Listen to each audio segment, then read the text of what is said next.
Përshëndetje, mirë se erdhët, mirë se po takohem të dashur miq, motra dhe vëllezër, bekimet e Zotit ju dëshirojmë, ju edhe familjeve tuaja. Pra jemi të pjesa e 20, Triangle Message nga Pastor Stefan Born. Është tema e 20, The Face of Jesus or Faith in Jesus. Pra besimi i Jezusit apo besimi në Jezusin, është çfarë do të thot, do bisedojmë tani dhe nuk e di a ka ndonjë pyetje, kemi bo ftesën herën e kaluar gjithashtu për në lidhje me lajmin e trengjëve, me të gjitha ato se çfarë kemi folur deri tani apo çfarë do pyetje biblike. Pra ju ftojmë që t'jeni të lirë, që të parashtroni pyetje dhe që së bashku ta e gjejmë përgjigjen. Tani është koha për lutje dhe ja shumë bukur Jezusi po lutet, ai faktikisht edhe vërtet është shejtroren ku lutet për ne. Pra, kudo që jeni, lutem e përulim kokën dhe ftojmë prezencën e Zotit bashkë. O Zot i madh gjithëpërshtetshëm, i madh dhe i mshirshëm je ti o Zot. Faleminderit ndera lavdia takon ty, faleminderit për fjalën tënde, për Biblën.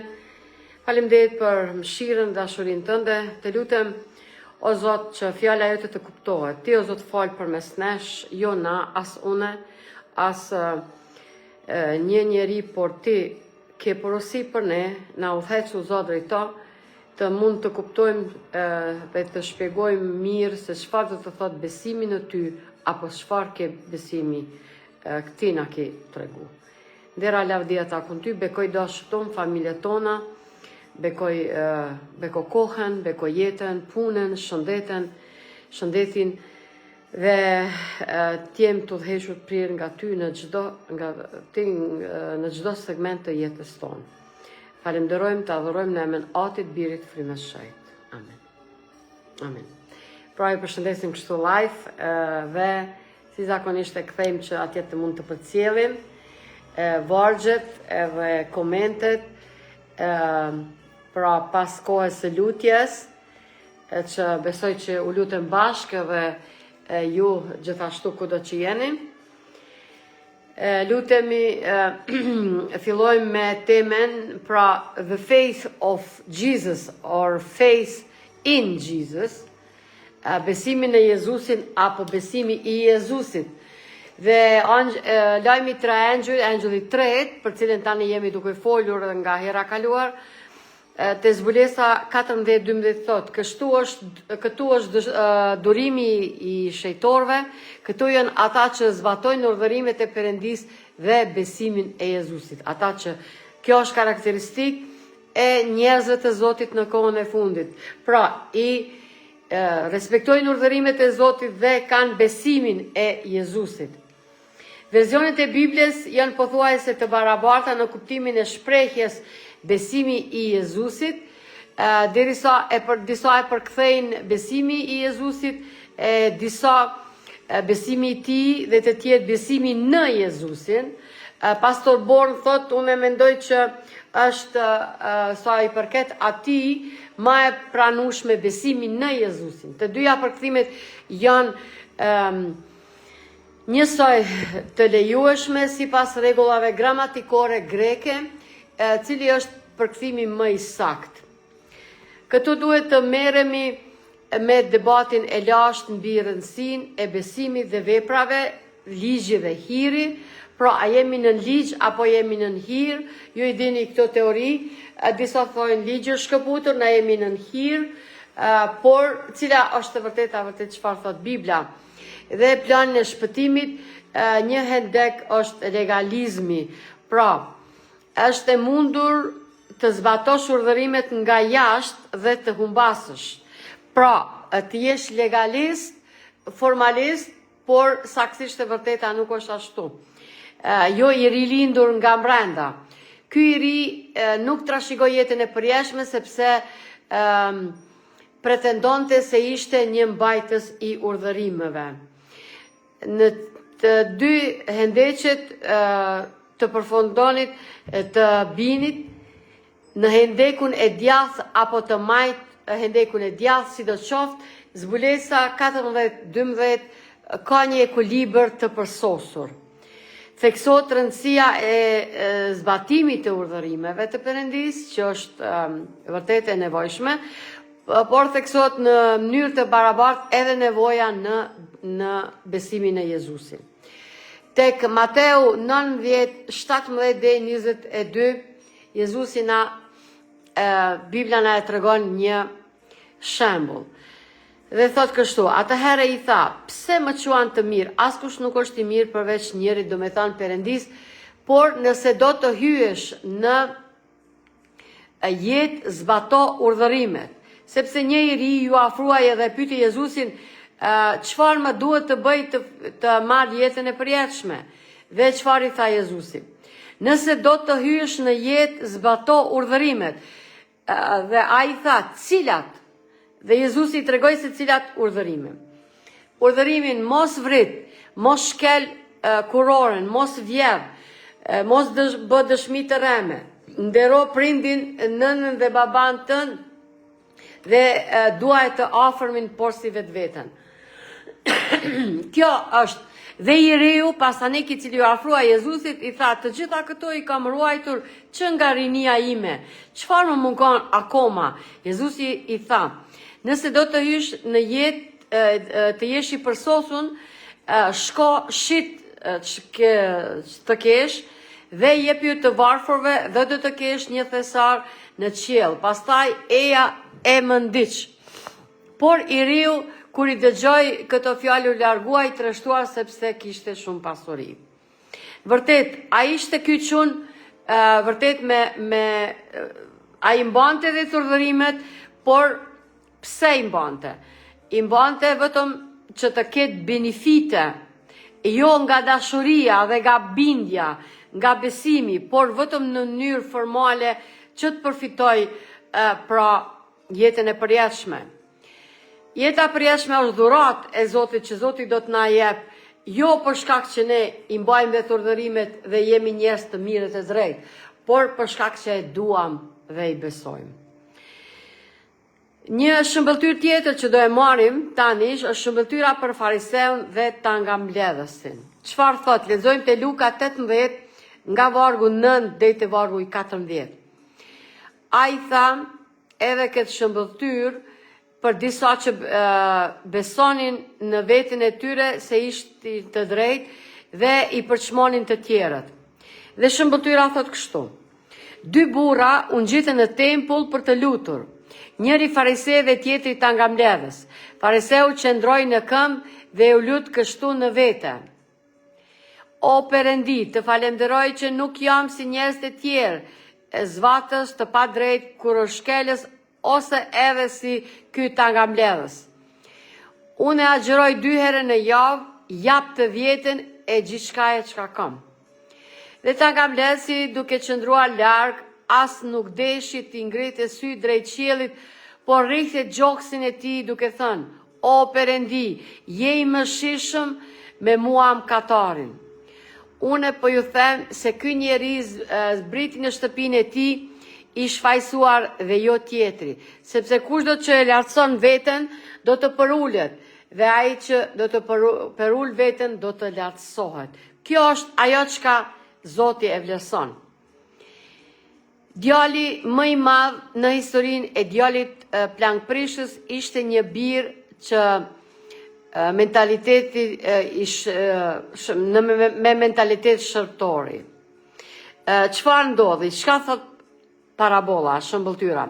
Te Luka kapitulli 15, vargu 29 dhe 30 thonë: Atëherë ai u përgjigj të atit: Jam kaq shumë vite që të shërbej, kur nuk e kam shkelur urdhërimin tanë, megjithatë ti nuk më dhe një kec që të gëzohesha me miqtë e mi.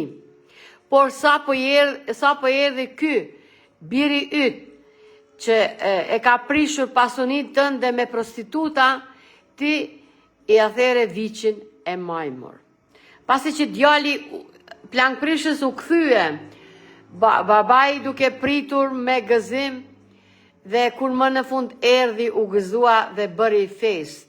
Për momentin vllau tjetër nuk ishte aty, por së shpejti kur erdhe vrejti që ka është kthy vllau, ai u hidhërua shumë. Dhe çfarë thaj, kaq vite të shërbej o atë, o baba im. Dhe ti nuk e kom shkelu asnjë urdhër tënden. Megjithatë ai në zemër ishte i pakënaqur. Ai kishte një dhimbje, një vuajtje. Duke dashur që të bëj vetëm ashtu siç thot babai, t'ja bëj çefin atij, vetëm shërbente ashtu me vështësi. E ti nuk ma dha dhe një kecë të gëzohesha. Por ky djali yt i humbur, i cili erdhi ti tani pasurin me prostituta, ti bën fest. Vërtet problemi ishte se ai ishte i humburi.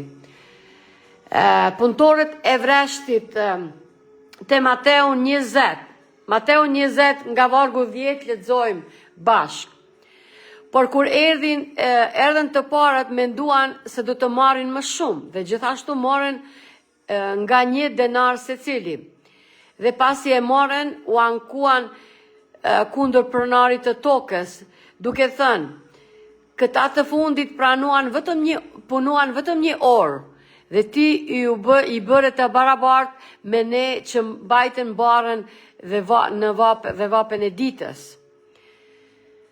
Por ai u përgjigj njërit prej tyre dhe i tha, mik, une nuk të bëj pa drejtësi, a nuk u more vesh me mua për 1 denar? Merr atë që është e jotja dhe shko. Dua t'i jap këtij të fundit, po aq sa dhash ty. A nuk është e lejueshme për mua të bëj ç'të dua me gjërat e mia, apo syri yt është i ligë sepse unë jam i mirë? Kjo është shëmbëtyra që Jezusi e tha për punëtorët e vreshtit. Sipas Jezusit, farisejnë bën vepra që të shiheshin nga njerëzit, siç e kemi te Mateu kapitulli 6 vargu 1, ose Mateu 5 vargu 23 edhe vargu 5. Nga ana tjetër Jezusi tha se ne duhet të bëjmë vepra të mira që mund të shohen nga njerëzit, por këto vepra t'i sillin lavdi Perëndis që është në qiell, e jo njerëzve. Nëse ato vepra na sillin lavdi neve, ne e kemi pranu pagën ton, thot Biblia. Kurse te Mateu kapitulli 6 vargu 1, 2 dhe 5 thot, keni kujdes të mos i bëni veprat tuaja të bamirësisë para njerëzve, që të shihen prej tyre, përndryshe nuk do të keni shpërblim nga Ati juaj në qiell. Prandaj, kur bëni një vepër bamirësie, mos i bini boris para jush, siç bëjnë hipokritët në sinagoga dhe në rrugë, që të lavdohen nga të tjerët, me të vërtet ju them, ata e kanë shpërblimin e tyre. Dhe kur të luteni, mos u bëni si po hipokritët, sepse atyre u pëlqen të luten në këmbë në sinagoga dhe në qoshet e rrugëve që të shihen nga njerëzit. Në të vërtet, po ju them, ata e kanë shpërblimin e tyre. Kurse Mateu 5:16 thot, le të shëndrit drita juaj para njerëzve që të shohin veprat tuaja të mira dhe të lavdojnë Atin tuaj që është në qiell. Jezusi është ameni dhe amen që të me thonë ashtu qoftë. Pra, nëse ne jetojmë për lavdin ton, është e tmerrshme, e kemi marrë pagën ton. Por nëse i vdesim për veten ton dhe dëshirojmë që Jezusi të jeton në ne, ai të shihet, dëgjohet, besohet, është diçka krejt tjetër. Dielli dhe hëna shërbejnë si një ilustrim i mirë. Pse? Kur jemi të lidhur me diellin, ne prodhojmë dritë, por lavdia është për diellin, sepse drita jon është dritë e reflektuar. Kurse Mateu 23, nga vargu 25 dhe 28, thotë kështu. Mirë ju skrib dhe farisenj, hipokrit, sepse pastroni pjesën e jashtme të kupës dhe të pjatës, por brenda janë plot me grabitje dhe vetkënaqësi. Farise i verbër, pastroni më parë pjesën e brendshme të kupës dhe të pjatës, që edhe pjesa e jashtme e tyre të jetë e pastër. Mjeri ju skrip dhe farisejnë hipokrit, sepse jeni si varre të zbardhuara me gëlqere të cilat nga jashtë duken të bukura, por brenda janë plot me kocka të vdekësh dhe çdo papastërti. Kështu edhe ju nga jashtë dukeni të drejtë njerëzve, por brenda jeni plot me hipokrizi dhe paullsi. Zoti jon na mëson, faleminderit Jezus për Biblen, për Ungjillin, për letrat, për zbulesen, për psalmet, për profetët, për librat e Mojsiut. Faleminderit Jezus. Nga ana tjetër, aspektit është licenca. Cila është ajo? Galatasve kapitulli 2 vargu 16 dhe kapitulli 5 vargu 4 janë tekstet e preferuara të anonimitetit. Apo thot Pali se veprat janë të pavlera në shpëtim. Le të lexojmë këtë tekst dhe pastaj kontekstin e saj. Pra Galatës e kapitulli 2 vargu 16 thot, duke ditur se njeriu nuk shfaqsohet me anë të veprave të ligjit, por me anë të besimit në Jezu Krishtin. Amen. Aleluja. Edhe ne kemi besuar në Krishtin Jezus që të shfaqsohemi me anë të besimit në Krishtin dhe jo me anë të veprave të ligjit, sepse me anë të veprave të ligjit asnjëmish nuk do të shfaqsohet. Kurse Galatas 5:4, ju që përpiqeni të shfaqsoheni me anë të ligjit jeni të larguar nga Krishti, keni rënë nga hiri. Por Pali më pas në të njëjtin kapitull flet për frytin e frymës dhe atë që do të bëjnë njerëzit larg qiellit. Pra, Mesia i vajosur na mëson në çdo hap përmes fjalës së tij. Faleminderit, aleluja i qoftë. Romakëve kapitulli 3 vargu 28-30 thot, prandaj ne konkludojmë se njeriu është i justifikuar me anë të besimit pa veprat e ligjit. E pyetja, a anulojmë atëherë ligjin nëpërmjet besimit? Jo, kurse si, e forcojmë ligjin. Pra, nuk e mbajmë ligjin që të fitojmë plusa para Zotit dhe të jemi të shpëtuar. Por me qenë se jemi të shpëtuar, ne e mbajmë ligjin me kënaqësi dhe ai nuk është i rënd, na paraqet kënaqësi sepse Jezusi është në zemrat tona. Kurse Romakëve kapitulli 5 vargu 20, vargu 6 dhe 2, por më tepër ligji hyri që shkelja të shtohet, por aty ku mkati u shtua, hiri u shtua edhe më shumë, në mënyrë që ashtu se mkati mbretroi në vdekje, ashtu edhe hiri të mbretroi me anë të drejtësisë në jetën e përjetshme nëpërmjet Jezu Krishtit Zotit ton. Çfarë të themi pra? A do të vazhdojmë në mkat që hiri të shtohet? Jo. Si do të jetojmë me të ne që vdiqem për mkatin? Pra, ne vdiqem për mkatin, varrosem me pak gzim dhe filluam jetën e re me Jezusin. Galatas 5, vargu 16 dhe vargu 25 thot, unë e them pra, ecni sipas frymës dhe nuk do t'i përmbushni dëshirat e mishit, sepse mishi dëshiron kundër frymës dhe fryma kundër mishit. Dhe këto janë të kundërta me njëra tjetrën, që të mos bëni gjërat që dëshironi. Por nëse udhëheqeni nga fryma, ju nuk jeni në ligj. Tani veprat e mishit janë të dukshme, të cilat janë kur shkelja, kurvëria, ndytësia, shturvja. Pra, Zoti na mëson të shikojmë atë dhe të bëjmë siç është ai. Pra, kundër idhujtarisë, magjisë, urrejtjes, grindjet, xhelozisë, shpërthimet e zemrimit, ambicjet egoiste, përçarjet, herezit, zelia, vrasjet, dehjet, ahengjet e të ngjashme për të cilat po ju them më parë, ashtu siç ju thash edhe më parë, se ata që praktikojnë këtë gjëra nuk do të trashëgojnë mbretërinë e Perëndisë. Pra, frytet e frymës shajt janë të kundërta kësaj. kur është shkeljes, kurvëris, ndyrësis, janë pacha, ja, shumë të bukur. Pacha, fryti i frymës shajt është dashuria, gëzimi, paqja, durimi, mirësia, besnikëria, butësia, vetë kontroli, kundër të tilla gjërave nuk ka ligj. Dhe ata që janë të Krishtit e kanë kryzuar mishin në pasionet dhe dëshirat e tij. Nëse jetojmë në frym edhe do të ecim. Kurse Romakëve kapitulli 6, vargu 14 dhe 16 thot, sepse mkati nuk do të ketë sundim mbi ju, sepse nuk jeni në ligj, po në hir. Çfarë atëherë? Të mkatojmë sepse nuk jemi në ligj, po në hir? Sigurisht që jo, ashtu mos shoft, thot përkthimi i Bibliave Diodati i Ri. A nuk e dini se ati që i bindemi, e bindeni veten bëni sklav për të bindur. Jeni sklav të ati që bindeni, qoftë të mkatit që çon në vdekje, qoftë të bindjes që çon në drejtësi.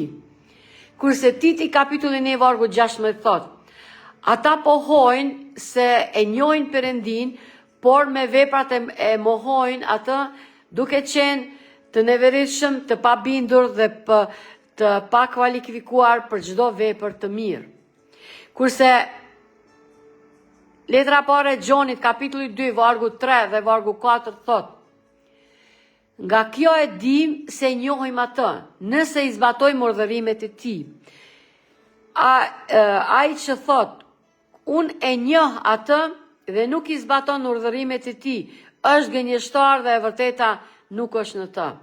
Një varg jashtëzakonisht i drejt për drejt dhe të them drejtën i rrep dhe akuzues, por ja që Biblia thot kështu. Nëse dojmë ta testojmë veten, a jemi në besim, atëherë ta marrim pasqyren e ato janë 10 urdhërimet. Shiheni a jemi në besim apo jo. Secili nga nesh duhet ta bëj këtë. Mateu 7 vargu 21 dhe 23 thot kështu. Jo kush do që më thot, Zot, Zot do të hyjë në mbretërinë e qiejve, por ai që bën vullnetin e Atit tim që është në qiej. Shumë do të më thonë atë ditë, Zot, Zot, a nuk kemi profetizuar në emrin tënd? A nuk i dëbuam demont në emrin tënd? A nuk bëm shumë mrekulli në emrin tënd? Dhe atëherë unë do të shpall atyre, ju nuk ju kam njohur kur, largoni nga unë, ju që praktikoni paullsi. Çfarë është paullsia? Paullsia janë të gjitha ato gjërat që nuk janë përputhje me 10 urdhërimet, pra që janë të kundërta 10 urdhërimeve. Kjo është paullsi. Ekuilibri i përsosur midis besimit dhe veprave, cili është. Lexojmë te Gjoni 15 vargu 8. Në këtë lavdot Ati im, që të jepni fryt, kështu do të jeni dishepujt e mi. Efesianëve kapitulli 2 vargu 8 dhe 9. Pra nga frutat do të shihet a jemi me Zotin apo jo. Efesianëve 2, 8, 9. Thot, sepse me anë të hirit jemi shpëtuar nëpërmjet besimit dhe kjo nuk është nga ju, është dhuratë e Perëndis, jo nga veprat që askush mos të mburret. Amen. Sepse ne jemi vepra e tij e krijuar në Krishtin Jezus për vepra të mira, të cilat Perëndia i përgatiti që më parë që ne të ecim në to. Shumica njerëzve preferojnë hirin mbi ligjin dhe besimin mbi veprat, por ka një pasazh te Jakobi i cili është pjesë e shkrimit shajt, i cili është po aq i rëndësishëm dhe siguron ekuilibër. Jakobi kapitulli 2 vargu 14 dhe 26 thot, çfarë dobi e ka vëllezër të mi nëse dikush thot se ka besim por nuk ka vepra? A mund të shpëtoj ky lloj besimi? Po kështu po merrni edhe shpëtimin atë. Nëse një vëlla ose një motër është e zhveshur dhe pa ushqim të përditshëm, Dhe njeri prej jush u thot atyre, largohu në paqe, ngrohuni dhe ngopuni, por nuk u jep atyre gjërat që janë të nevojshme për trupin, çfarë do bie ka. Kështu edhe besimi në vetvete, vetëm besimi, siç thot Martin Luteri, e quajti letrën e Jakobit, letrën e kashtës, dhe tha se do të preferonte të mos e kishte në Bibel, nëse nuk ka vepra është i vdekur. Por dikush do të thot, ju keni besim dhe unë e kam vepra. Më tregoni besimin tuaj pa vepra tuaja dhe unë do t'ju tregoj besimin tim me anë të veprave të mia. Veprat zbulojnë nëse besimi është autentik apo thjesht një mashtrim. Ju besoni e njëjta fjalë si besimi se ka një perëndi, ju bëni mirë, edhe demonët besojnë dhe dridhen. Një varg shumë i fuqishëm. Nuk është çështja që besojmë a ekziston Zoti apo jo, apo a i besojmë atij dhe fjalës dhe premtimeve të tija. Por a doni të dijem, o njeri i pa mend, se besimi pa vepra është i vdekur, a nuk u shfaqsua Abrahami aty ynë me anë të veprave, ai e tregoi besimin e tij me gatishmërinë e tij për të vepruar sipas tyre, kur ofroi birin e tij Isakun mbi altar.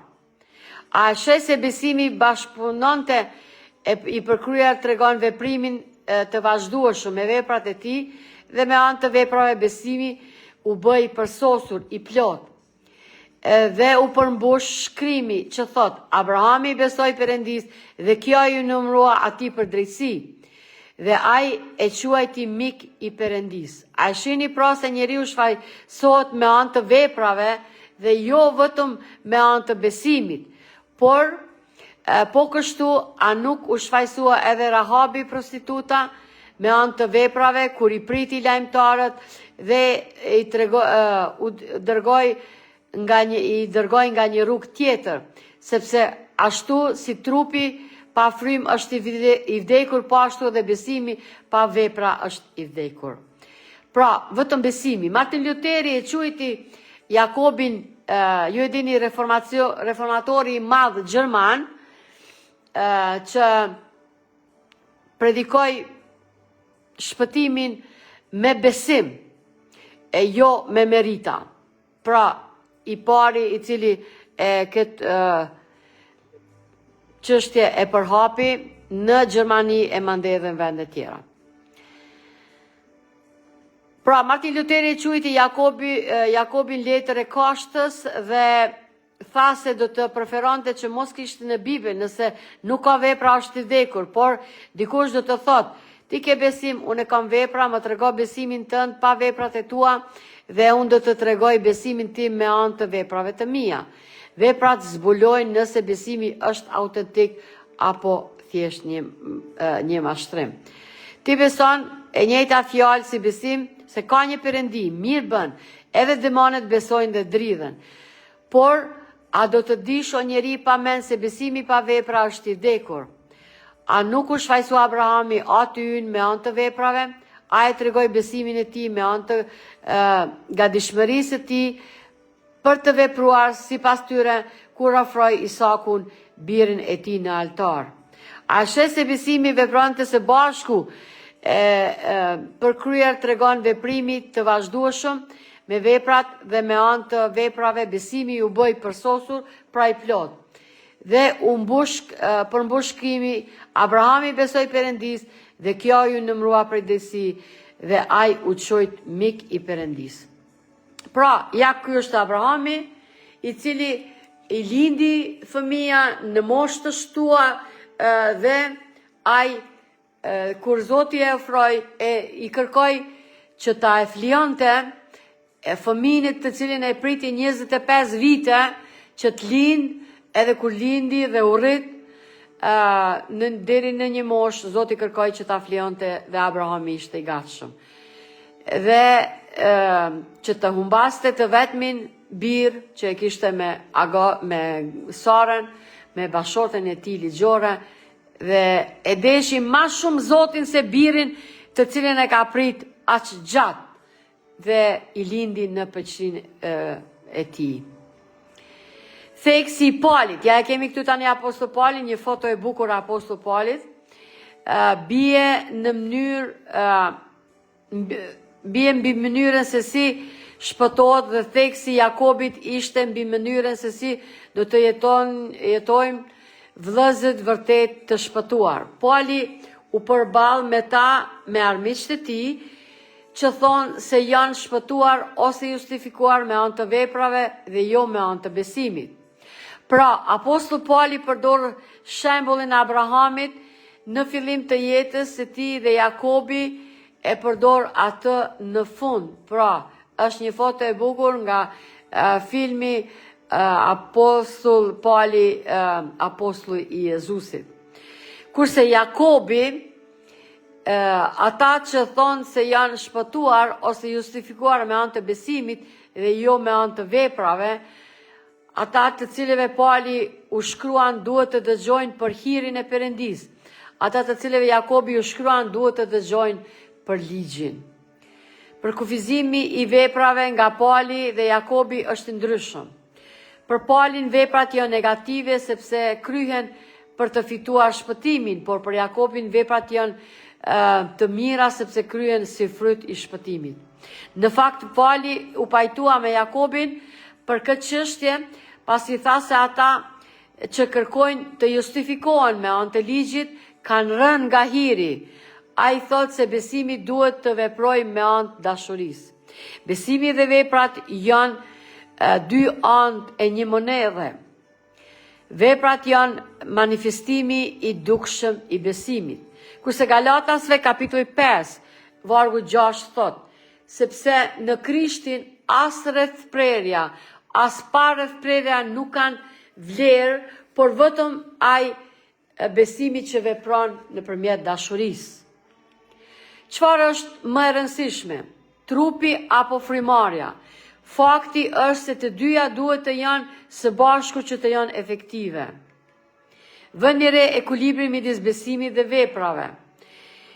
Titi kapitulli 3 nga vargu 4 dhe i vargu 8 thot: por kur u shfaq mirësia dhe dashuria e Perëndis, shpëtimi ton ndaj njeriut, jo me anë të veprave të drejtësisë që ne kemi bërë, por sipas mëshirës së tij, ai na shfaqsoi me anë të larjes së ringjalljes dhe ripërtrirjes së frymës së shejt, të cilën ai dëshmoi mbi ne me bellok nëpërmjet Jezu Krishtit, shpëtimtarit ton, që pasi të jemi justifikuar me anë të hirit të tij, të bëhemi trashëgimtar sipas shpresës së jetës së përjetshme.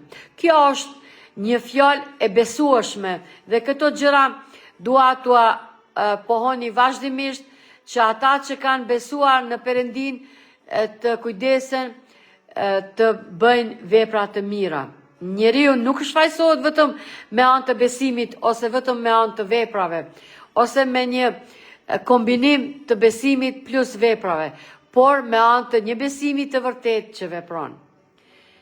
Është thelbësore të kesh besim të Jezusi, që të besosh se je i shpëtuar nëpërmjet tij, por ekziston rreziku të marrësh qëndrim që shumë veta marrin duke thënë unë jam i shpëtuar. Zbulesa 2:3 kemi shprehjen unë i di veprat e tua 12 herë.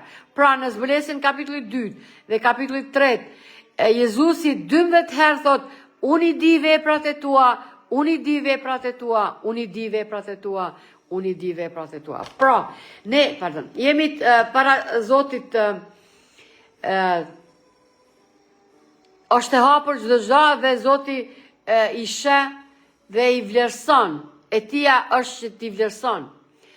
Kurse nga ky libri Selected Message apo mësimi ndryshëm nga Jezusi, nga Ellen G. White, apo si themi ne Drenusha Bardhi, nëse përkthyer nga anglishta në shqip, një citat nga faqe 373 thot: shumë kanë thënë, duhet të bësh vepra të mira dhe të jetosh, por përveç Krishtit, askush nuk mund të bëj vepra të mira.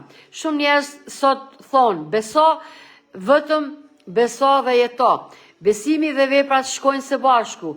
Besimi dhe vepra janë të përzijera. Majaja rritet nga brenda jashtë. Majaja rritet nga brenda jashtë. Citati jashtëm nga libri Selected Message apo mësimi ndryshe nga Jezusi, thot mesazhi i Angjëllit tret, çka jemi duke folur tani, është shpallja e urdhërimeve të Perëndisë dhe besimi i Jezusit.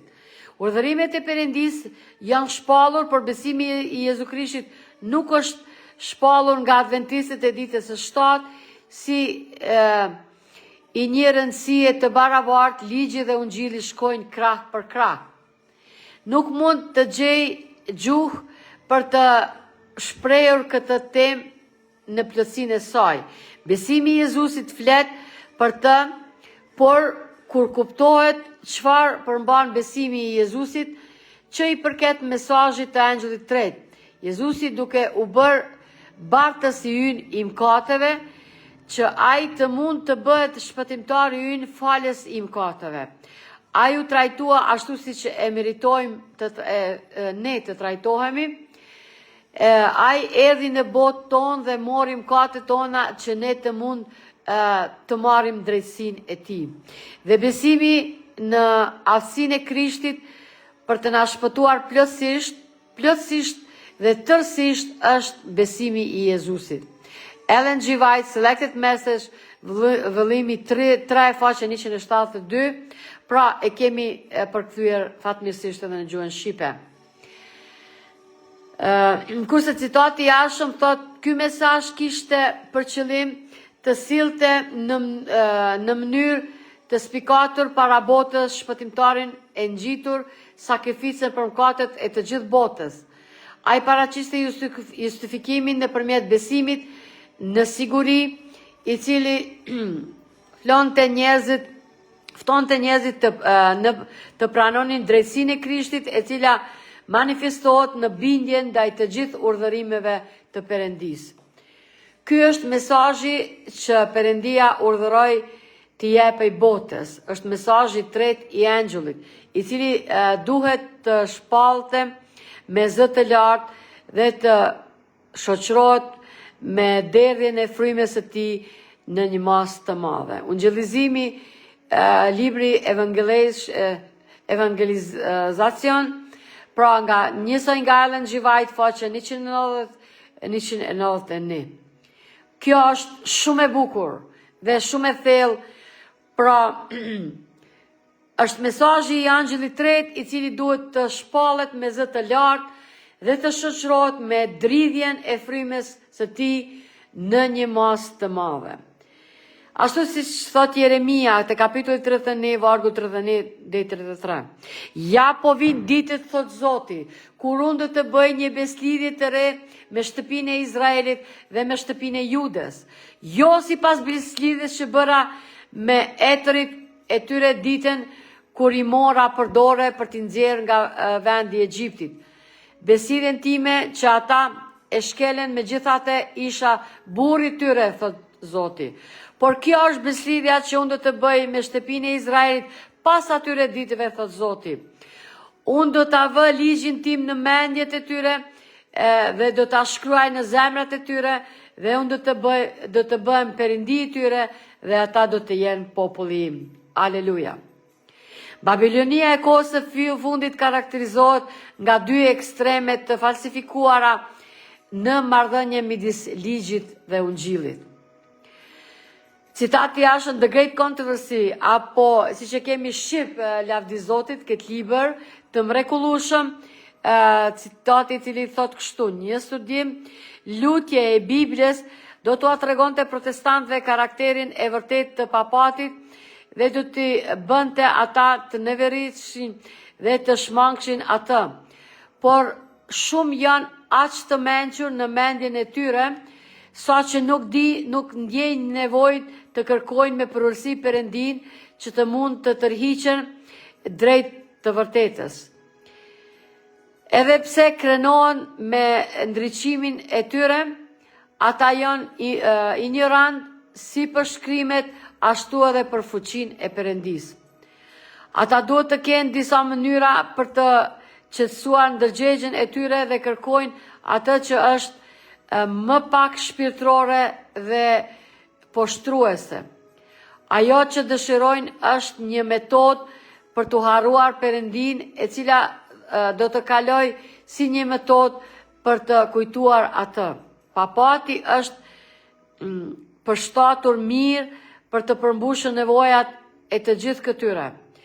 Është përgatitur për 2 klasa të njerëzimit, duke përfshirë pothuajse të gjithë botën. Ata që do të shpëtoshin nga meritat kanë nevojë për theksin e palit. Dhe ata që do të shpëtoshin në mëkatet e tyre kanë nevojë për theksin e Jakobit, ja sekreti i fuqisë së tij. Konflikti i madh, faqe 572. Kjo ishte për kaq. Nuk e di a ka ndonjë pyetje të dashur miq, vëllezër dhe motra. Të lutem të jeni të pa problem